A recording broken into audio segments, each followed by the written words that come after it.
Good morning all of you. आज के class में हम अपना एक नए टॉपिक स्टार्ट करेंगे जिसका नाम है node voltage analysis. Node voltage analysis जो है वो आपके मेश करंट एनालिसिस की तरह ही है और इसमें जैसा आपको नाम से ही समझ में आ रहा होगा कि नोड वोल्टेज एनालिसिस मतलब नोड पर हमें अननोन वोल्टेज की वैल्यू को एनालाइज करना है। तो जैसा मैंने आपको पिछले क्लास में बताया था कि नोड क्या होता है। नोड एक हमारा मीटिंग पॉइंट होता है जहाँ पर मिनिमम 2 या 2 से अधिक एलिमेंट्स या जो ब्रांचेज होती हैं वो आपस में आकर मिलती हैं किसी पॉइंट पे। अगर सिंपली हम कहें तो एक चौक होता है जहाँ से बहुत से रास्ते आपस में आकर मिलते हैं। तो यहाँ पर हम नोड पर वोल्टेज को एनालाइज करेंगे। ये नोड वोल्टेज एनालिसिस जो है वो किरचॉफ करंट लॉ के ऊपर बेस्ड होता है। जिस प्रकार किरचॉफ करंट लॉ में हम नोड या जंक्शन कंसीडर करते थे और कहते थे कि किसी भी बिंदु पर या किसी भी पॉइंट पर मिलने वाली समझधाराओं के जो बीजगणितीय योग का मान है वो 0 होता है, या किसी भी पॉइंट पर किसी भी बिंदु पर किसी भी नोड पर आने वाली समझधाराओं का मान जाने वाली समझधाराओं के मान के बराबर होता है। तो यही जो कॉन्सेप्ट है कि किसी भी पॉइंट पे total incoming current is equals to outgoing current, इसी कॉन्सेप्ट को हम बेस में रखते हुए नोड वोल्टेज एनालाइज करते हैं। तो मैं आपको बताऊंगा कि किस प्रकार से हम नोड वोल्टेज एनालिसिस करते हैं और उसकी डेरिवेशन को मैं आपको बताता हूँ। तो यहाँ नोड वोल्टेज एनालिसिस में मेश करंट एनालिसिस की ही तरह एक छोटा सा कॉन्सेप्ट है जिसमें हम ये देखते हैं कि जितने नोड हैं नोड वोल्टेज एनालिसिस में जब हम फाइंड आउट करते हैं तो ये देखते हैं कि नंबर ऑफ नोड्स कंसिडर कर लिया n इज इक्वल्स टू होगा n-1 unknown voltage is equals to n-1 unknown voltage equation. जिस प्रकार आपने मेश करंट एनालिसिस में देखा था कि जितने मेश होते थे उतने ही आपके अननोन करंट होते थे और उतने ही हमें अननोन करंट इक्वेशन बनाने पड़ते थे। पर नोड वोल्टेज एनालिसिस में थोड़ा सा यहाँ पर आपको कुछ चेंज दिख रहा होगा कि नोड वोल्टेज एनालिसिस में यदि हम नंबर ऑफ नोड्स n मानते हैं तो हमारे जो अननोन वोल्टेज होंगे वो n-1 मतलब नोड से एक कम अननोन वोल्टेज हमें फाइंड आउट करना है और n-1 ही अननोन वोल्टेज इक्वेशन बनेंगे। अब यहाँ पे -1 या एक जो नोड कम हो रहा है वो कहाँ से हो रहा है, तो एक जो नोड है वो कॉमन नोड कहलाता है, बेस नोड जिसको हम कहते हैं। इस कारण उस पर कोई भी कैलकुलेशन नहीं किया जाता है। इस कारण जो टोटल नोड यदि हम n मान रहे हैं तो अननोन वोल्टेज हमारे n-1 होंगे और अननोन वोल्टेज जो इक्वेशन बनेगा वो n-1 बनेगा। अब ये किस प्रकार से एनालाइज होता है इसका मैं डेरिवेशन आपको करके बताता हूँ। तो मैं सिंपली पहले आपको समझाता हूँ। सिंपल जैसा लूप का मैंने एक सर्किट ड्रॉ किया था, सेम सर्किट मैं यहाँ पे ड्रॉ करता हूँ।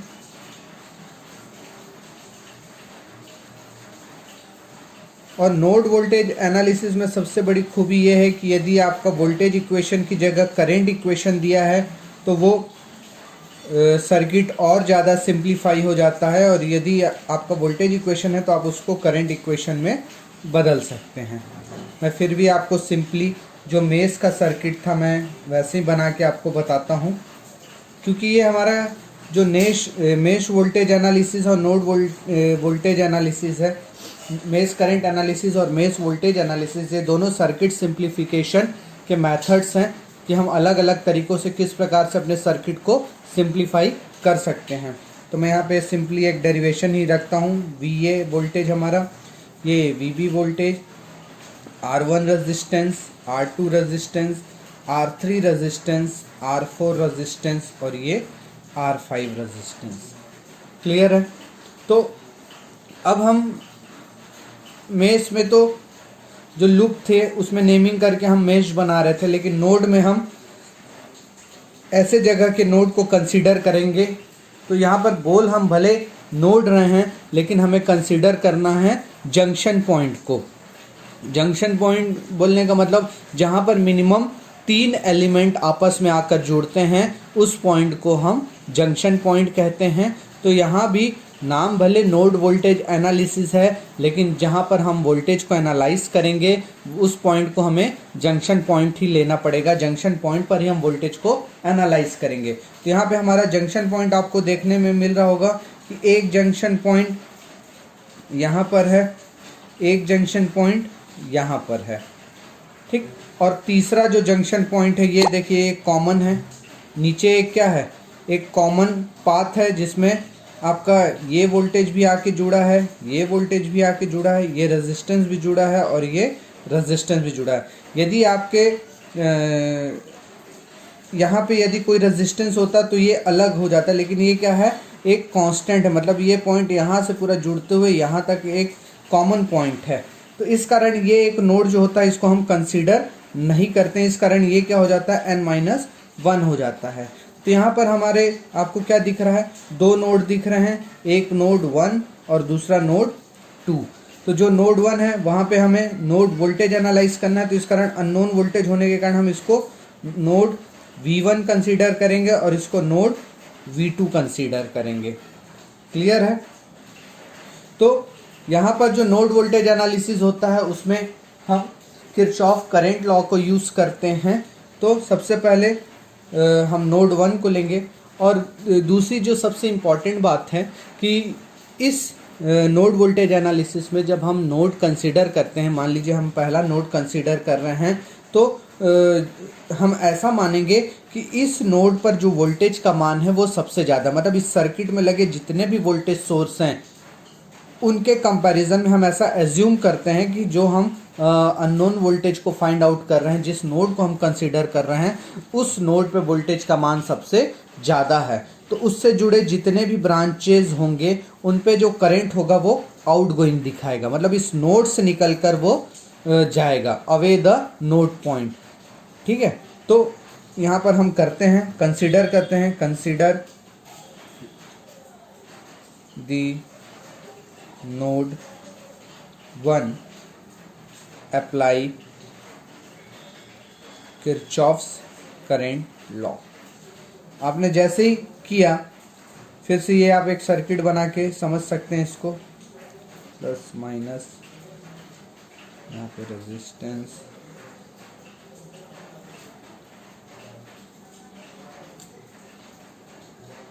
हम सर्किट को फिर से ड्रॉ करके रीड्रॉ करके मैं करंट का डायरेक्शन आपको बताऊंगा कैसे हम ले रहे हैं।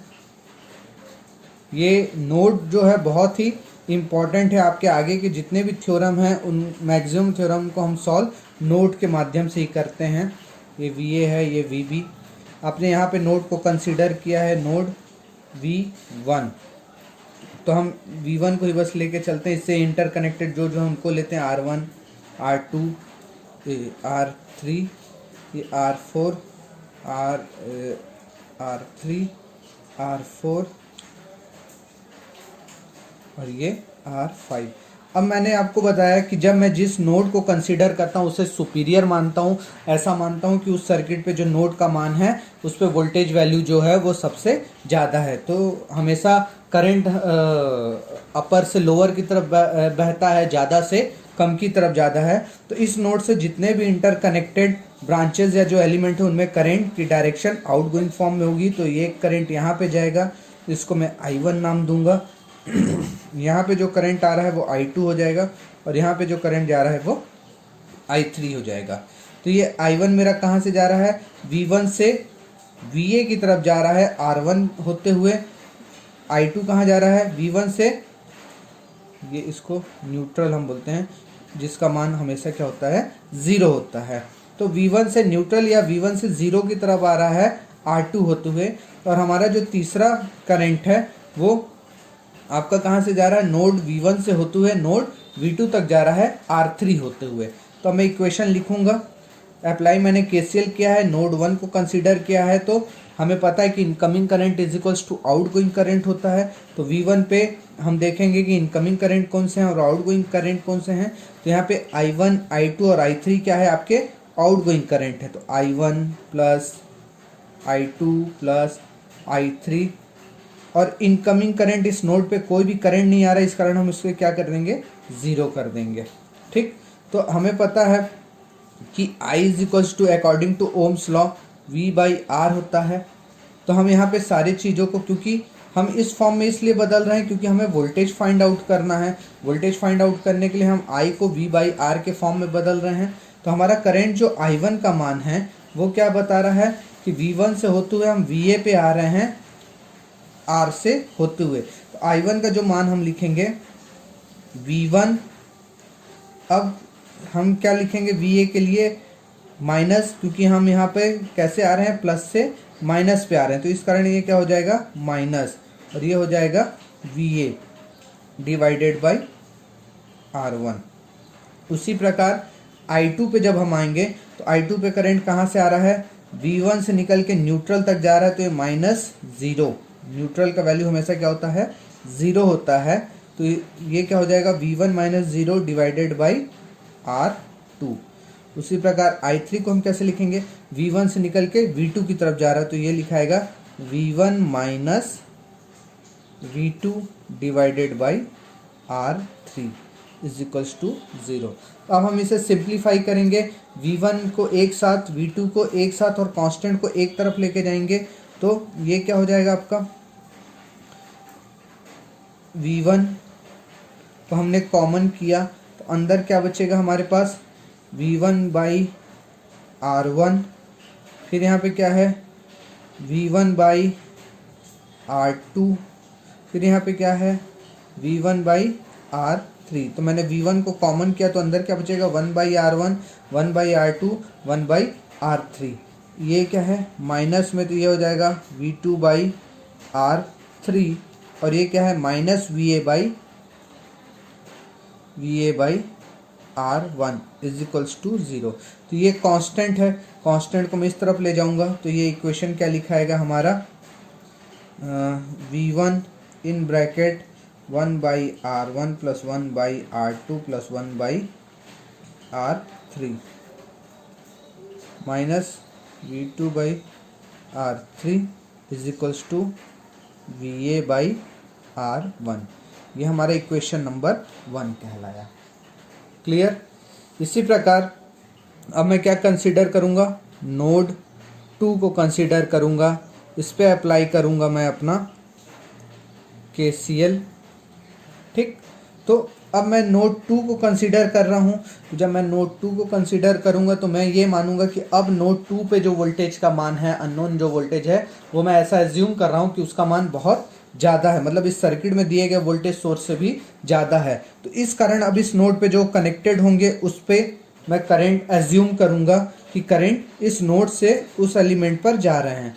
तो यहाँ जाने वाले करंट को मैं नाम दे दूँगा I4, यहाँ आने वाले करंट को नाम दे दूँगा I5, और यहाँ आने वाले करंट को नाम दे दूँगा I6, या इसको I4, I5 और ये हो जाएगा आपका I6। क्लियर है, मतलब आपका जो I6 करंट है वो नोड 2 से होते हुए नोड 1 पे आ रहा है R3 को क्रॉस करते हुए। उसी प्रकार I4 जो करंट है वो नोड V2 से न्यूट्रल पॉइंट की तरफ आ रहा है, और जो I5 करंट है वो नोड V2 से वोल्टेज सोर्स VB की तरफ आ रहा है। तो मैं अप्लाई कर रहा हूँ KCL, नोड 2 को कंसीडर किया है मैंने, कंसीडर नोड 2 अप्लाई KCL। तो नोड 2 को जैसे ही कंसीडर किए तो incoming current is equals to outgoing current. तो यहाँ पे आउटगोइंग करंट आपका है I4 plus I5 plus I6। Incoming current कुछ नहीं है तो हम 0 लिख देंगे। अब I4 करंट हमारा कहाँ जा रहा है, नोड 2 से न्यूट्रल की तरफ, तो इसे हम क्या लिखेंगे V2 - 0 डिवाइडेड बाई R4। उसी प्रकार I5 कहाँ जा रहा है, नोड 2 से VB की तरफ। तो ये हो जाएगा V2, बीच में माइनस क्यों, क्योंकि प्लस से माइनस में जा रहा है। अगर ये माइनस से प्लस होता तो हम यहाँ पे क्या लेते, प्लस लेते, लेकिन अभी वो प्लस से माइनस जा रहा है इसलिए हम माइनस लेंगे। तो V2 minus VB divided by आपका R5 प्लस I6। तो I6 अब कैसे जा रहा है, V2 से V1 की तरफ जा रहा है, तो इसे हम लिखेंगे V2 minus V1 divided by R3 is equals to 0। अब आप ये कंफ्यूज होंगे कि हमने जब इस नोड को लिया था तो इस पे करंट I3 माना था, और जब नोड 2 ले रहे हैं तो इस पे करंट I6 मान रहे हैं। तो ये जो I3 करंट और I6 है ये हम एज्यूम कर रहे हैं, हम नेमिंग कर रहे हैं करंट का। आप इसे I3 भी ले सकते हैं, लेकिन वो रिवर्स डायरेक्शन में होगा। तो हम इसलिए हर नोड पे एक नए करंट को मान रहे हैं ताकि किसी प्रकार का कन्फ्यूज़न ना रहे। इसे आप सिंप्लीफाई करोगे तो ये क्या हो जाएगा, V2 by R4 plus V2 by R5 minus VB upon R5 plus V2 by R3 minus V1 by R3 is equals to 0। हम V1 को एक साथ, V2 को एक साथ और कांस्टेंट को एक तरफ करेंगे। तो V1 क्या है, minus V1 by R3, V2 plus है तो हम V2 कॉमन कर दिए। इन ब्रैकेट क्या आएगा आपका 1 by R3 plus 1 by R4 plus 1 by. तो यहाँ पे आपको क्या दिख रहा है कि मैंने V1 वोल्टेज को एक तरफ, V2 वाले को एक साथ, और कांस्टेंट जो था उसको मैं इज इक्वल्स टू किस पर ले जाऊंगा। तो ये क्या होगा हमारा VB बाई R5। ये मेरा इक्वेशन नंबर 2 बन गया। अब मैं अपने दोनों इक्वेशन को, इक्वेशन 1 एंड 2 को मैट्रिक्स फॉर्म में लिखूंगा, इन मैट्रिक्स फॉर्म। तो मैट्रिक्स फॉर्म जो होगा वो अब आपका कहलाएगा V into 1 by R is equals to I, मतलब I is equals to V by R के फॉर्म में हम लिखेंगे। तो यहाँ पे 1 बाई R वाला फॉर्म जो है वो इस प्रकार से होगा, 2 अननोन हो गए थे हमारे, तो हम यहाँ पे लिखेंगे, ठीक है। आप ऐसे भी लिख सकते हैं, यहाँ इसको डायरेक्ट सिंप्लीफाई भी कर सकते हैं। तो यहाँ पर आपका जो मैट्रिक्स फॉर्म में लिखाएगा, पहले इक्वेशन में V1 के साथ क्या है आपका 1 by R1 plus 1 by R2 plus 1 by R3, और V2 के साथ क्या है माइनस 1 बाई R3। उसी प्रकार सेकेंड इक्वेशन में देखेंगे तो V1 के साथ क्या है माइनस 1 बाई R3, और V2 के साथ क्या है आपका 1 by R3 plus 1 by R4 plus 1 by R5।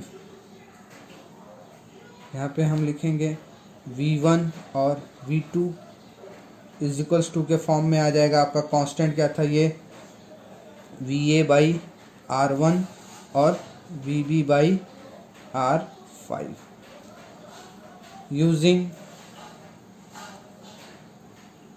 Cramer's rule.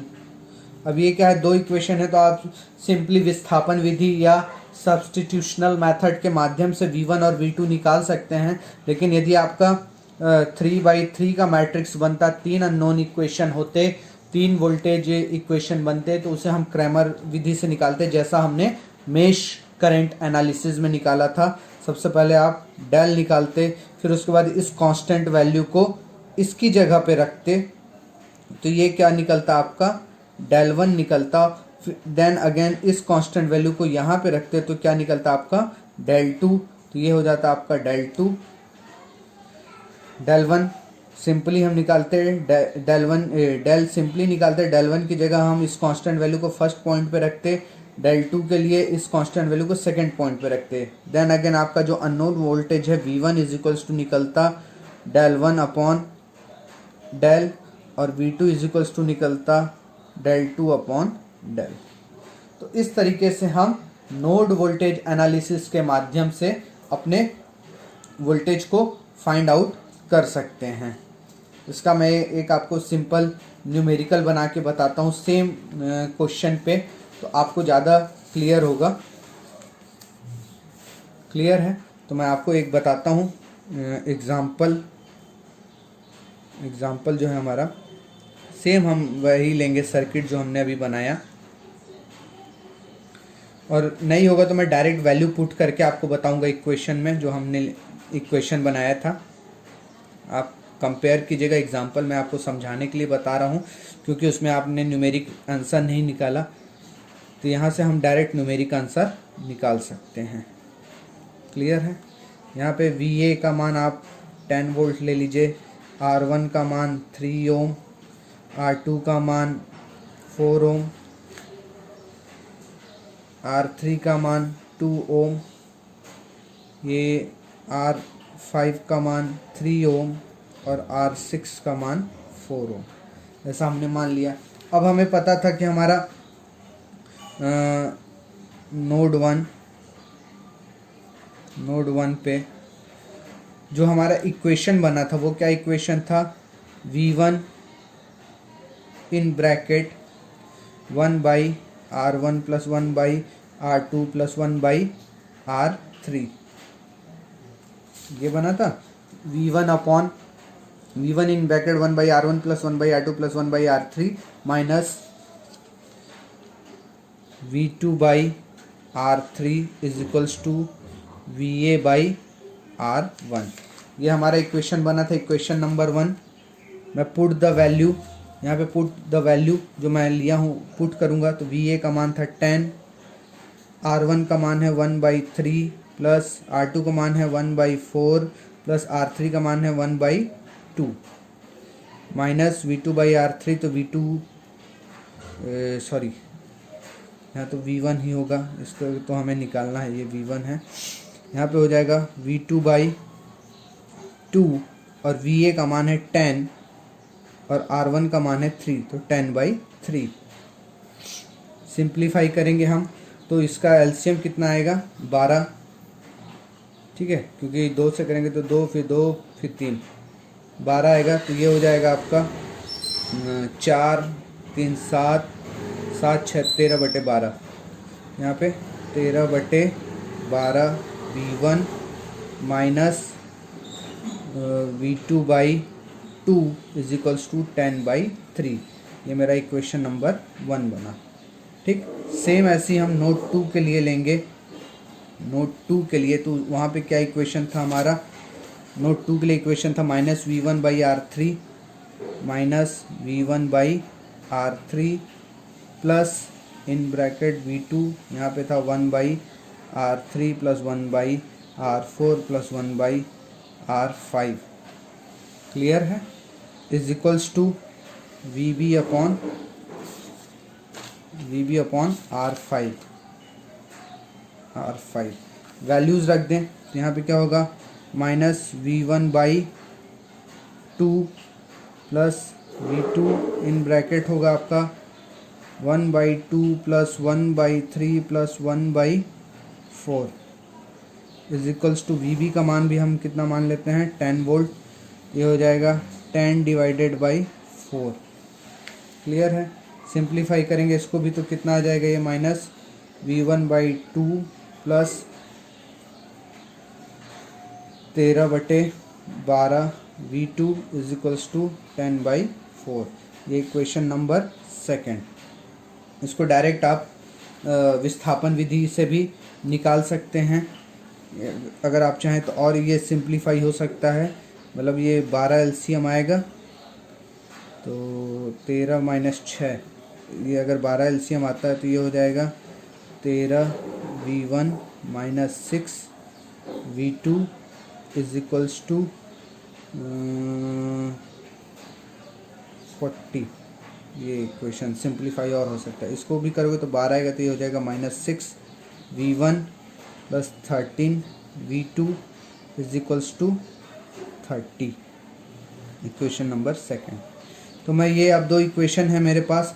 पहला इक्वेशन है मेरे पास 13 V1 minus 6 V2 is equals to 40, और दूसरा इक्वेशन है -6 V1 plus 13 V2 is equals to 13। ये 2 इक्वेशन है मेरे पास, इक्वेशन 1 और इक्वेशन 2। इनको विस्थापन विधि से मैं सिंप्लीफाई करूँगा तो ये सिंप्लीफाई कब होंगे, जब मैं इनको मल्टीप्लाई करूँगा 6 से और ये मल्टीप्लाई हो जाएगा आपका 13 से। तो ये जब आप इसको 6 और 13 से मल्टीप्लाई करके सम करेंगे तो ये क्या हो जाएगा आपका, ये 0 हो जाएगा। यहाँ पे कितना बचेगा, 6 6 36 और 13 दहामा 130, 13 दूनी 26, 13 39 169, मतलब ये हो जाएगा 169 में आपका कितना जाएगा, 36 जाएगा तो 133 यहाँ पर बचेगा और ये हो जाएगा आपका 240 और 13 39 390, 240 और 390 हो गया 630 V2। यहाँ पे V2 इज इक्वल्स टू हो जाएगा 630 बटे 135, ये आपको वोल्ट मिलेगा। और इस वैल्यू को आप किसी भी इक्वेशन में रखिए, चाहे इक्वेशन 1 में रखिए चाहे इक्वेशन 2 में रखिए V2 का मान, तो आपको मिलेगा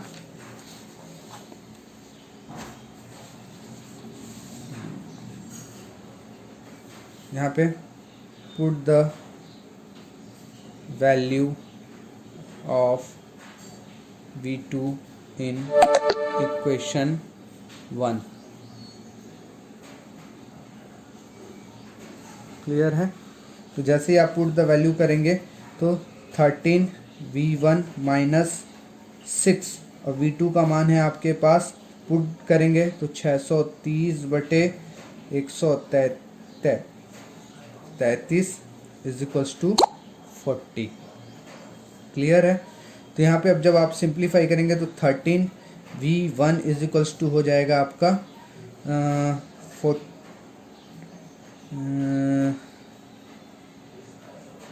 40 प्लस 6 इंटू 630 बटे 133।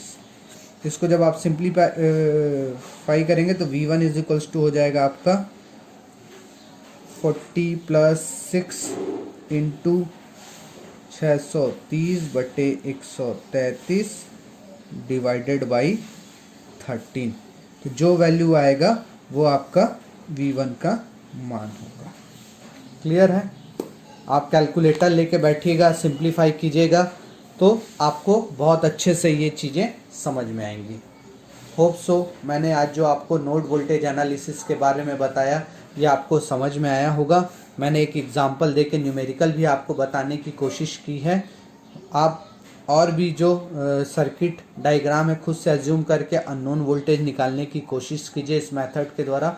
अगली क्लास में मैं आपको नोड वोल्टेज से एनालिसिस से रिलेटेड कुछ और न्यूमेरिकल्स भी बताऊंगा। तब तक के लिए आप इस डेरिवेशन को प्रैक्टिस कीजिए, समझिए। यदि आपको समझ में नहीं आता तो आप ट्यूटोरियल क्लास में पूछिए और नेक्स्ट क्लास में हम इसके न्यूमेरिकल को सॉल्व करेंगे। तो आज के लिए हमारा ये क्लास यहीं समाप्त करते हैं। होप सो आज आपको नोड वोल्टेज एनालिसिस के जो टॉपिक है, जो डेरिवेशन है, वो समझ में आया होगा। क्लियर? Okay, thank you.